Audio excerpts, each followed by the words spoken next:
नमस्कार दोस्तों, मैं दीपक शर्मा अंग्रेज आपका स्वागत करता हूं द लीगल चैम्बर में। अब दोस्तों, आज की ये वीडियो बहुत ज्यादा इंफॉर्मेटिव आप लोगों के लिए होने वाली है। जी हां, क्योंकि आज की इस वीडियो के अंदर हम ऑनरेबल बॉम्बे हाई कोर्ट की साल 2023 की बड़ी महत्वपूर्ण जजमेंट आप लोगों के लिए लेकर आए हैं, जहां पर महिलाओं के संपत्ति के अंदर अधिकार को लेकर एक बहुत बड़ी जजमेंट पास की गई है। अब दोस्तों, मेरे साथ अगर आप मेरे चैनल पर रेगुलरली जुड़े हैं तो आप लोगों को पता होगा कि कुछ समय पहले और पिछले साल भी मैंने आप लोगों के साथ एक इंपॉर्टेंट वीडियो शेयर की थी, जहां पर यह चीज क्लैरिफाई की गई है कि अगर एक महिला को शादी के दौरान डावरी यानी कि दहेज मिला है और दहेज के अंदर उसको प्रॉपर्टी मिली है, अब ऐसी कंडीशन में वह महिला अगर पार्टीशन सूट फाइल करती है अपने भाइयों के खिलाफ और प्रॉपर्टी में बंटवारे की मांग करती है, तो जो संपत्ति उसको दहेज के अंदर मिली थी, डावरी के अंदर मिली थी, उसका भी बंटवारा होगा। वो संपत्ति भी सभी के बीच बराबर बराबर बांटी जाएगी। अब ये जजमेंट का रेफरेंस भी मैं वीडियो में आगे आपको दूंगा। अब दोस्तों, इसी जजमेंट के बाद लोगों के मन में बहुत सारी कंफ्यूजन आ गई कि सर, अगर हमने अपनी बहन को, अपनी बेटी को, अपनी बुआ को खूब सारी डावरी दी है, खूब सारा पैसा दिया है, तो क्या ऐसी स्थिति में हमारी जो वो बुआ है, हमारी जो वो बेटी है, उनका संपत्ति में अधिकार तब भी बना रहेगा? यानी कि अगर दहेज के अंदर बेटी को भरपूर पैसा दिया जाए तो क्या इसके बावजूद वो फ्यूचर में प्रॉपर्टी में क्लेम डाल सकती है? अब दोस्तों, ये चीज ऑनरेबल बॉम्बे हाई कोर्ट ने अपनी महत्वपूर्ण जजमेंट में क्लैरिफाई की है। ये भी चीज मैं वीडियो में रेफरेंस और साइटेशन नंबर के साथ आप लोगों को क्लियर करके दूंगा। अब दोस्तों, अगर आप लोगों को हमारी ये वीडियोस अच्छी लगती हैं, आप लोगों को हमारी तरफ से किए गए एफर्ट्स अच्छे लगते हैं, तो मेरा आप लोगों से एक छोटा सा अनुरोध है, वीडियो को आप लाइक जरूर करें और अपना कमेंट तुरंत कमेंट सेक्शन में लिख दें, क्योंकि मैं लाइव वीडियो आप लोगों के लिए पब्लिश करता हूं और आपके कमेंट्स लाइव भी चेक करता हूं। तो चलिए दोस्तों, अब आज की इस वीडियो को हम ज्यादा लंबा ना करते हुए आज की इस वीडियो को स्टार्ट करते हैं।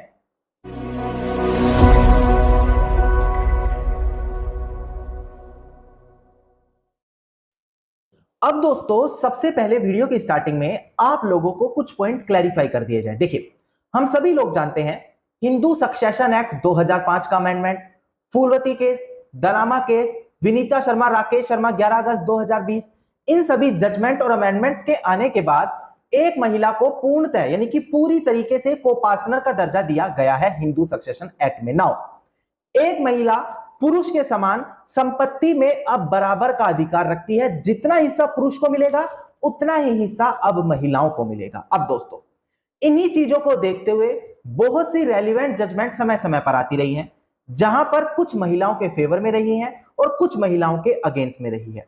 ऐसी ही एक साल 2022 में बड़ी महत्वपूर्ण जजमेंट आई थी, जिसका रेफरेंस मैं सबसे पहले डिस्प्ले पर आप लोगों को शेयर कर दूं, उसके बाद जजमेंट में क्या हुआ था वो चीज क्लैरिफाई करूंगा। देखिएगा, डिस्प्ले पर आप लोगों को केस टाइटल दिखाई दे रहा होगा। केस टाइटल है Hemlata versus Venkatesh, Karnataka high court की जजमेंट है। इसका रिट पिटिशन नंबर देखिएगा 39982 ऑफ 2018 और डेट ऑफ जजमेंट है 16 फरवरी साल 2022। यहां पर महिलाओं की तरफ से कोर्ट में पार्टीशन सूट डाला गया, यानी कि एक महिला अपनी एंसेस्ट्रल प्रॉपर्टी में बंटवारा करते हुए अपना बराबर का हिस्सा पानी चाहती है, क्योंकि भाई अब सबको पता है महिलाओं को बराबर का हिस्सा दिया जाएगा प्रॉपर्टी में। तो ऐसी कंडीशन में उनके भाइयों का इस प्रेजेंट केस में कहना था कि भाई चलो पार्टीशन में हम बहनों को बराबर का हिस्सा देंगे, पर हमारे पिताजी ने हमारी बहनों को जब उनकी शादी हुई थी 2 प्रॉपर्टी गिफ्ट के तौर पर दी थी। गिफ्ट डीड के माध्यम से नहीं, बल्कि डावरी के, दहेज के माध्यम से।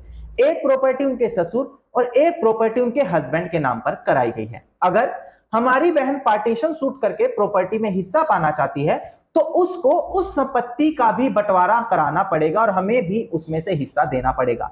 तो यहां पर कर्नाटका हाईकोर्ट ने यही फाइनलाइज किया कि भाई अगर एक बेटी प्रॉपर्टी में संपत्ति में बंटवारा करा रही है तो जो प्रॉपर्टी उसको डावरी के रूप में मिली है उसका भी बंटवारा होगा और उसके अंदर भी सबको समान रूप से अधिकार दिया जाएगा।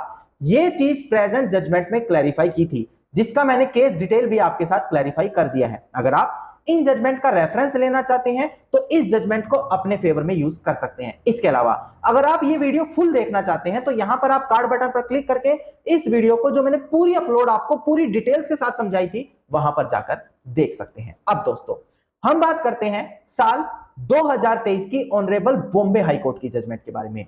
बड़ी महत्वपूर्ण जजमेंट है, बड़ी लेटेस्ट जजमेंट है। हो सकता है YouTube पर भी अभी तक किसी ने अपलोड ना की हो, मैं ही आप लोगों के लिए वीडियो लेकर आया हूं। अब दोस्तों सबसे पहले केस टाइटल आपके साथ डिस्कस कर लूं, उसके बाद केस के फैक्ट्स आपके साथ डिस्कस करूंगा, इसके बाद बॉम्बे हाई कोर्ट ने क्या अपना जजमेंट में फाइनलाइज किया वो चीज आपको क्लैरिफाई करके दी जाएगी। अब दोस्तों सबसे पहले डिस्प्ले पर आपको case title, citation number, date of judgement clarify कर दी जाए। देखिएगा डिस्प्ले पर आपको केस टाइटल दिखाई दे रहा होगा। केस टाइटल है Teresina Martins David versus Miguel Goranda Rosario Martins and others. इसका केस नंबर देखिएगा सेकंड अपील नंबर 89 ऑफ 2005 और डेट ऑफ जजमेंट है 16 मार्च साल 2023, यानी कि इसी साल की ये जजमेंट मैं आप लोगों के लिए लेकर आया हूं। अब केस के फैक्ट्स आपको क्लैरिफाई कर दिए जाएं, इसके बाद बॉम्बे हाई कोर्ट ने क्या क्लैरिफाई किया ये चीज यहां पर वीडियो में आगे आपको क्लियर की जाएगी।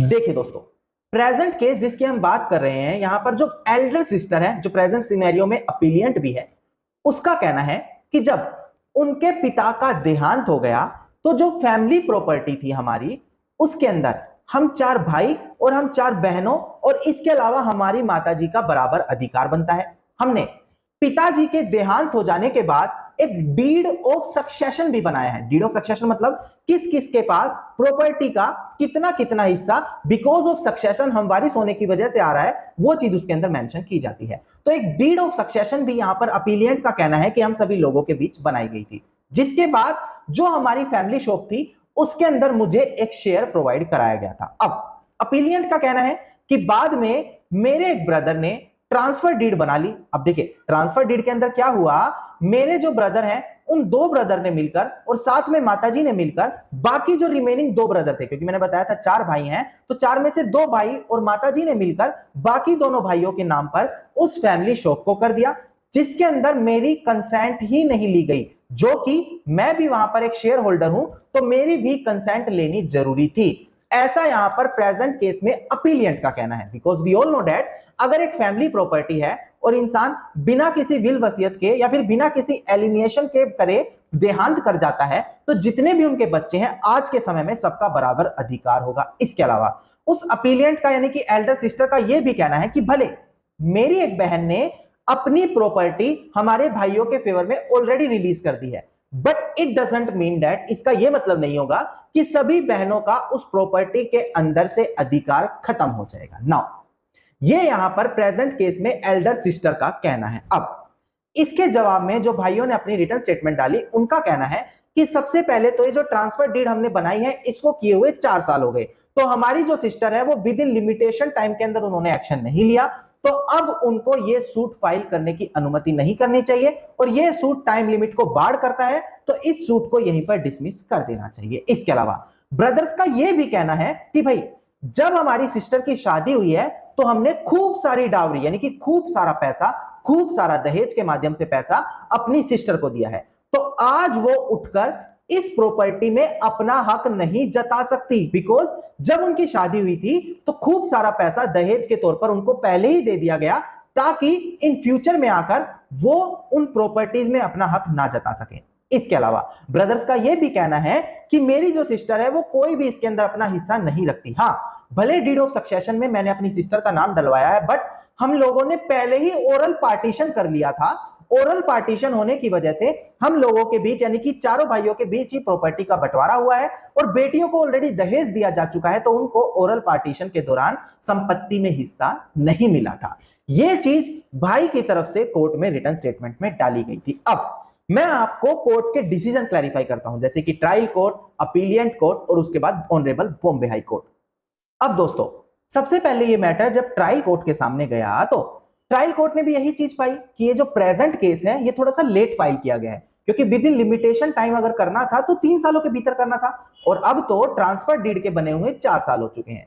तो प्रेजेंट केस में ट्रायल कोर्ट ने ये सूट ही डिसमिस कर दिया और जो डीड ऑफ सक्सेशन था उसको भी कैंसिल कर दिया। अब ये केस बाद में अपीलियंट कोर्ट के सामने ले जाया गया। अपीलियंट कोर्ट ने पूरा सूट तो एक्सेप्ट नहीं किया बट पार्टली अलाउड कर दिया, जैसे कि डीड ऑफ सक्सेशन को लीगलाइज करा, उसको एक्सेप्ट माना गया, पर टाइम लिमिटेशन को ध्यान में रखते हुए, लिमिटेशन एक्ट को ध्यान में रखते हुए इस सूट को बाढ़ ही माना गया कि ये विद इन 3 ईयर फाइल नहीं किया तो आज अथॉरिटी नहीं है एल्डर सिस्टर के पास इस सूट को दाखिल करने की। अब यहां पर दोस्तों ये चीज बाद में ऑनरेबल बॉम्बे हाई कोर्ट के सामने अपील के माध्यम से पहुंची। तो यहां पर एल्डर सिस्टर ने एविडेंस यही दिखाया कि मुझे इस ट्रांसफर डीड की नॉलेज 6 महीने पहले हुई है, और ऐसी कंडीशन में अगर आप हमारे लिमिटेशन एक्ट के प्रोविजन पर देखते हैं तो वहां पर आपको कुछ छूट मिलती है कि जैसे आपको नॉलेज हो उसके 3 सालों के भीतर आप एक्शन ले ले।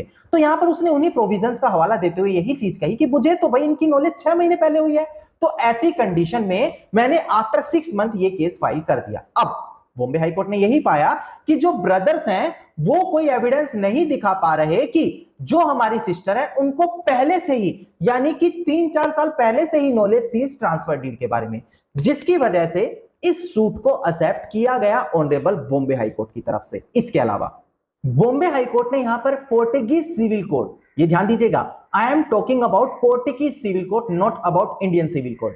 तो यहां पर पोर्टुगीज सिविल कोड के आर्टिकल्स के भी यहां पर हवाला दिया गया, उनका रेफरेंस दिया गया, जहां पर यह चीज कही गई कि जो एक मदर है अपना शेयर अपने जो उनके बेटे या बेटी हैं अदर को शेयर है उनकी परमिशन के बिना किसी और को ट्रांसफर नहीं कर सकती। इसके अलावा यह भी चीज यहां पर क्लैरिफाई की गई पोर्टुगीज सिविल कोड के अंदर कि अगर एक को शेयर है तो ऐसी कंडीशन में उनका जो राइट है, उनका जो शेयर है, बिना उनकी परमिशन लिए किसी और को ट्रांसफर नहीं किया जा सकता, और ये बेसिक चीज हम लोग ऑलरेडी जानते हैं। इसके अलावा यहां पर यह भी चीज पाई गई कि कोई भी ओरल पार्टीशन प्रॉपर्टी में अभी तक नहीं हुआ, क्योंकि देखिए ओरल पार्टीशन अगर होता है जिसके अंदर महिला का हिस्सा नहीं दिया गया, तो मैंने आपको बताया है 11 अगस्त 2020 विनीता शर्मा राकेश शर्मा, ओरल पार्टीशन 2005 से पहले अगर हो चुका है तो उसको महिला रीओपन नहीं कर सकती।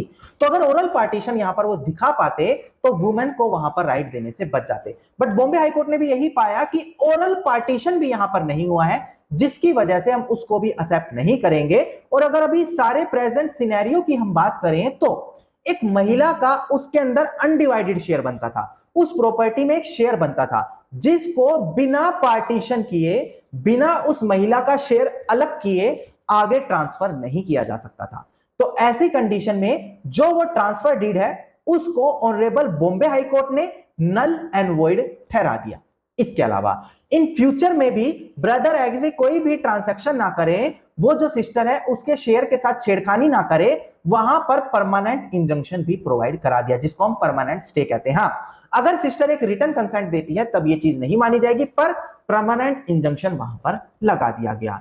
यह महत्वपूर्ण फैसला बॉम्बे हाई कोर्ट ने अपनी प्रेजेंट जजमेंट में क्लैरिफाई कर दिया। अब इस जजमेंट से आप लोगों को क्या क्लैरिफाई हुआ कि अगर आप लोग ये चीज कह रहे हैं कि भाई हमने अपनी सिस्टर, बुआ, बेटी, बहन को पहले ही प्रॉपर्टी डावरी के माध्यम से ऑलरेडी दे चुके हैं, तो आपको या तो क्लैरिफाई करना पड़ेगा कि उस दरमियान एक पार्टीशन किया गया, जो हिस्सा महिला का बना वो उनको दिया गया, या फिर आप उसको इस तरीके से क्लेम करें कि डावरी में जो प्रॉपर्टी दी गई है उसको पार्टीशन करें।